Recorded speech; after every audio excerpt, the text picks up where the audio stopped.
Hi there, my name is Denise Eckert, and I'm here because I love sharing tips and practices to help you overcome stress and burnout. And today I've got Dr. Renee, and she's a double board certified doctor who's been working with women for over 20 years.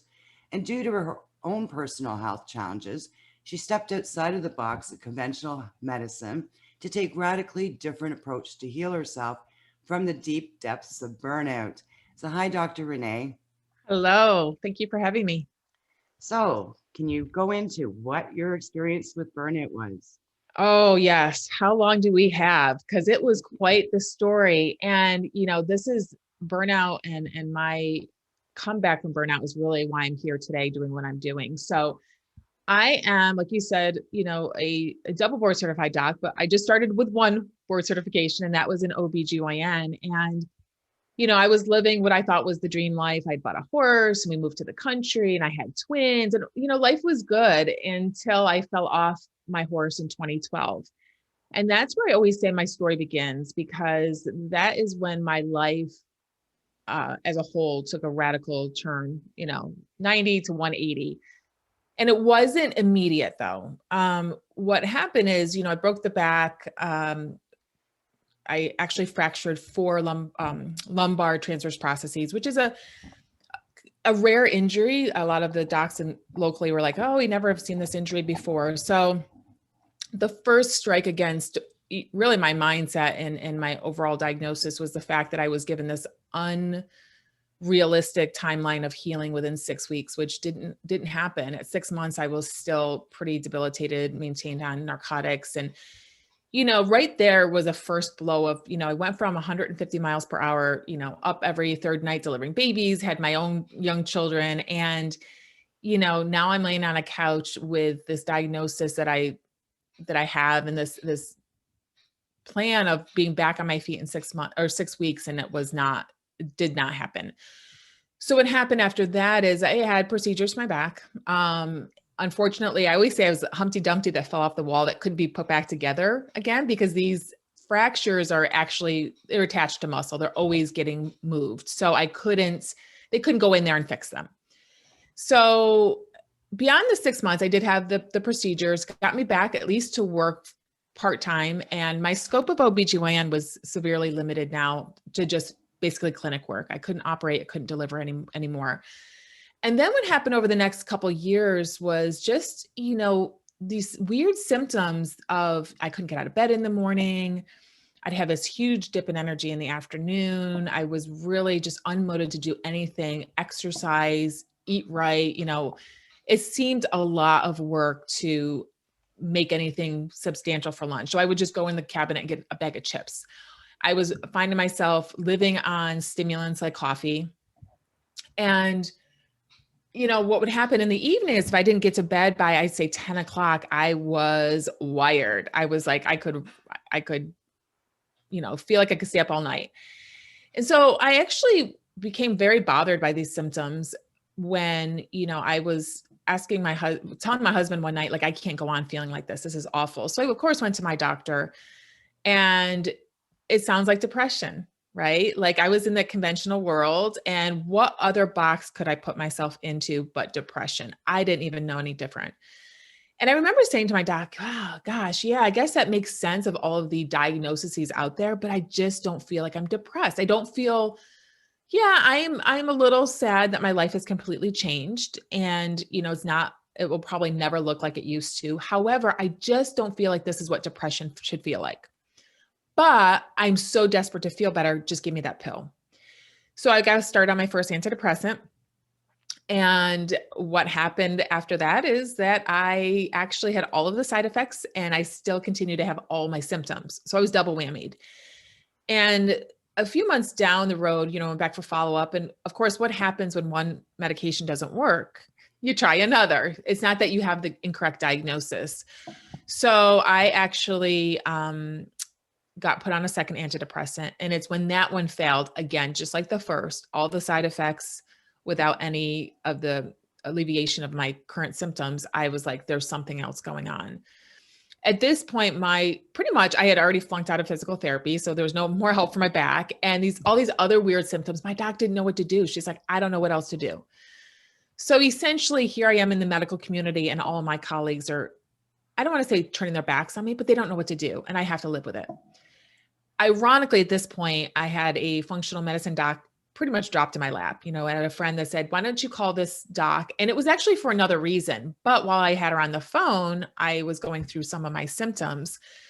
And she's like, wow, you do sound like you have adrenal dysfunction, potentially, the coin term adrenal fatigue. And I'm like, what the heck is that? Here I am in the medical world. And, in the conventional world, you only think of adrenal issues as making too much hormones or not enough, the ends of the spectrum, Addison's or Cushing's. We do not believe in the conventional world that there is anything in between. So because of that, it was never even on my radar. But when she brought it up, and here I am sitting in bed one night talking to her on the phone, I actually looked it up and I'm like, oh my gosh, this is exactly how I feel. And so she, like I tell my clients, you didn't get here overnight. You're not going to feel better overnight, but this is going to be the plan. And it does not include medications, maybe supplements, lifestyle changes. So what happened after that is she did confirm it with salivary testing. And I have to say, just knowing that there was a reason why I was feeling the way I was feeling, it wasn't all in my head.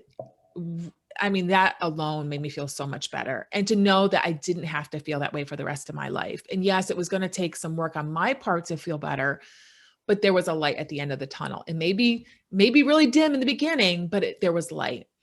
And that same night, she had actually offered me a job working with her in functional medicine. Here I am, just, a board certified OB, no idea even what functional medicine was, getting on the phone with her. And I looked it up right then and there, the training that she had done. And I always tell the story of how I got on the phone with her when my husband went into the shower. And when he came out of the shower, I said, okay, I have adrenal dysfunction. I'm going to do this and get started. I'm going to confirm it with some testing, but I'm also going to go back to do a fellowship in functional medicine and join this doctor in her practice. And he goes, how long was he in the shower for? And, that actually also was the time that I started to listen to my intuition and go with my gut. Like, this is what I have to do. Because when, she gave me that hope back, I felt helpless and hopeless. And I never, ever, ever wanted a woman to feel like I felt ever again. And to think that I was in the medical world and I had no idea about this. So how many women was I seeing, that I was misdiagnosing with depression because I didn't know what else it was. So I forged ahead and never looked back. Went back, did a fellowship in functional medicine and joined her in practice. Unfortunately, that office closed 3 years ago. So we were in practice for 4 years, and it was for more financial reasons more than anything. But nevertheless, my mission continues to be the same as far as, giving women the help and the hope and a reason for how they're feeling. Again, I don't necessarily plop a diagnosis on every woman anymore, but just to know it's not all in your head. Burnout, adrenal issues are very real. And I would say of my former patients and my current clients, most of them have some degree of burnout. Now, whether or not they're full-fledged, like I was, and I wasn't even, I could still get off the couch. I was more of that stage 2 while you're tired. But, there are definitely signs that I can recognize in other women now that I'm like, oh, you're starting down that path. Let's get let's nip it in the butt before you actually get there. So I incorporate addressing adrenals and every single patient or client that I work with now, because it is so, especially coming out of this this pandemic, I'm seeing it more than ever now. So that's my long answer to the. Oh, what a great story. And you must be so thankful that finally you figured out what you were dealing with. And that's the thing with stress and burnout, it does attack the adrenals and it can present itself so many different ways. Yep. So what do you recommend for women to do to find out if they've got adrenal failure or damage? Well, I before we started recording, I had mentioned that I had done a little quiz and put together a little ebook because, Here's the reality of the situation. You go to your doctor and you say you feel like you have burnout. What are they going to do for you? They don't know how to do the testing to confirm. And they certainly don't know outside of prescription medication what to do for it. And what's their prescription medication? An antidepressant, which is not the fix.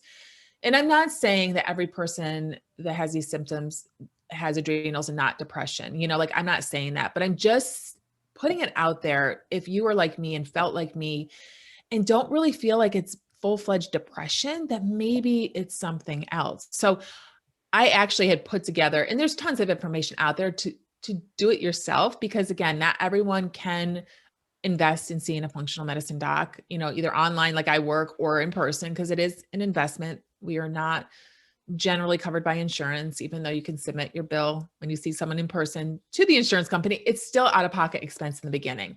So I find a lot of just educating women on the symptoms and just putting it on the radar, because the reality of the situation, the intervention it's actually healthy. It's healthy intervention, including number one, what is stressing you out? Like that is the most important, because we can, I love supplements, but I always say they could just be like medications too, and just put a Band-Aid on the situation. And that's not what I'm about. We're about getting to the root cause of why you're feeling the way you're feeling. And I feel that, I love supplements to use as we're getting to that next step, that, and peeling back the layers of the onion, but I definitely want to do it together. And sometimes I strategically use them depending on where I feel a woman is in her burnout pathway, for different reasons as far as energy purposes and such. But number one is again, identifying your stressors. What is stressing you out? Awareness is key. To just run around saying, I'm stressed about what? Where can you ask for help? I love to think I'm a superwoman, and I know a lot of your audience as well. They're all busy women, but here's the reality of the situation. We don't get a trophy at the end of the day for doing it all, right? So we really, you can have your own little trophy in your head, but you're falling into bed at night exhausted and probably crying from just the extreme fatigue that you're experiencing. So, number one, where can you ask for help? From your significant other or spouse, from your kids, from your parents, from friends. People are more than willing to help without looking like you have to do something in return. And number two, boundaries. Where can you say no? I know a lot of women listening are probably just like me. I tend to put 10 things on my to-do list in a day. Can I realistically get 10 things done? No. So, where are things that really don't need my attention today? And maybe towards the end of the week, maybe next week I can fit them in, but what are my priorities today to get done? And, so those are the biggest things. There are some things definitely with stress too, that you can actually get rid of. I work with a lot of women unhappy in their jobs or their relationships, and I know it's not so easy to walk away from either of those, but just identifying that you're not happy and what can we do to make you happier, and especially the relationship, communication is always key in relationships. So just talking and telling your significant other or your spouse what you need to stay in the game. So identifying the stressor, and then, all of the things that we tend to start doing when we're experiencing burnout, they're really not helping us, such as, living on caffeine and coffee. It's not really helping, even though it's getting us through our day. It's really just feeding the cycle. So trying to, again, wean off of the caffeine, the energy drinks, whatever you're using. And, the fact that we're turning to a lot of sugary processed foods for two reasons. Number one, the energy purpose, like the sugar gives us energy, and short-lived, but nonetheless, when you're really tired, sometimes you just need to get through it. But number two, sometimes we are extremely fatigued. Like I was saying with my story, some days I couldn't even fathom making a salad or a sandwich even, and I would just go to that cabinet and open it and, oh, those salty chips look so good. And I would eat the entire bag. That was not serving me either. And so sometimes it's, again, strategically using some supplements to help give you a little bit of a boost. So maybe you can start making yourself a healthier breakfast to get you through the day. So you're not, again, feeling your body. So you're not hitting that low, not only from your adrenal issues in the afternoon, but also that sugar crash. And, so unfortunately it does require some lifestyle changes over time. And again, I know we're talking in, and I'm one of those as well, overwhelmed women that like, oh my gosh, this sounds like so much baby steps, just knowing like, oh, I have a plan and this is what I'm going to do little by little. Prioritizing self-care, yourself, sleep is super important. I find that, when I'm working with women that are any stage of burnout, actually, I really recommend they go to bed 9 o'clock, before they potentially get that second wind at 10. And then if they can sleep in the morning, the most restorative sleep for most women with adrenal issues and even men, but I work with women. With women is 7 to 9 a.m. So if they can sleep in a little bit, don't guilt yourself. Don't say the shoulds. If you can, if the kids are off of school in a summer break and you can sleep in, at least a couple days a week. And, if you still, while you're recovering, have to take that nap, take the nap. This shoulding and this guilt is really just self-sabotaging. It's not helping. And just realizing that it's not all in your head, that with a little TLC, just recognizing, yes, it is a big problem. And yes, you're only going to spiral further down if we don't nip it in the butt now. Some of my favorite supplements, so aside from like just the self-care and the, even quietness during the day, 10 minutes, I love meditating. It's not for everyone, but just a nice little walk out in nature is enough of self-care for me, So, but then moving on to supplements, some of my favorite like baseline supplements I actually recommend for all women are B complex. So the Bs are number one, depleted with stress. But number two, a lot of them are used to make our chemicals that make us happy and make us feel relaxed. Those chemicals called dopamine and serotonin. So, not only are we depleting them with the stress, but we're also not able to have these nutrients that help us make these things that make us happier and make us more able to deal with the stressors of everyday life. And magnesium, another one really crucial to making, helping us feel relaxed. And, it's a great potent anti-inflammatory, but it's another nutrient that's eaten up with stress, used up with stress. And I know a lot of people are saying, well, what if I change my diet and eat mostly a whole food diet? I love getting most of my nutrition through my food. But realistically speaking, there's number one, our soil is so depleted in nutrients nowadays, it's not getting repleted. So, we just keep growing these crops that are not as nutritious as they used to be. And number two, I live cross country. I live in New York, in the center of the state. Here they're trucking my broccoli from across the country from California. By the time it gets to me, it has no nutrients left in it. And so, I do encourage and a whole food diet is, lots of fruits and veggies and your healthy fats and your proteins, but strategically supplementing with B complex, which again has a little of all the B vitamins and a magnesium, is really crucial, in my opinion, to most women, burnout or not, but especially when you're dealing with burnout. Another favorite supplement of mine that I actually love to use with women, especially with burnout, especially when they're having a hard time coping, is something called Ltheanine. Ltheanine is an amino acid from green tea that actually helps calm you without making you feel sedated. So it's that really nice, I always call it the natural Xanax, and people are like, oh, is it really that good? Like it is, I actually have used it.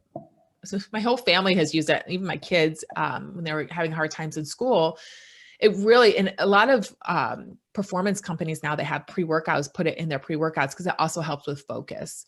It really just calms that chatter going on in your head, and it just overall calms you. And it's this amazing, non-toxic supplement. I can't even say anything more. And I've had patients inadvertently use much higher doses than I recommended.